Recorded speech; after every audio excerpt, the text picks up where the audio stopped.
Welcome to IP Service, Learn IT Tips and Troubleshooting.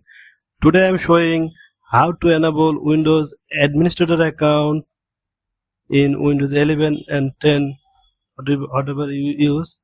First of all, click this PC, right click and more, then click Manage.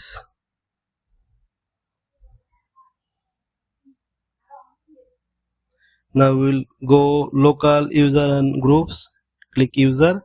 Now you can see administrator account,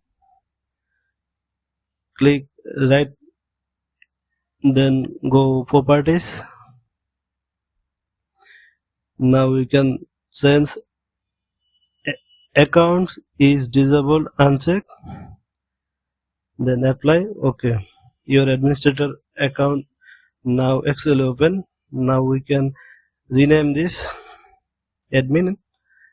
We can set password, click proceed, type new password, type confirm password, and okay, this password is set.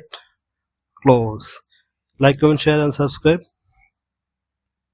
Now you can switch your admin account, click admin. Now okay, like, comment, share and subscribe. Thank you for watching IP Service.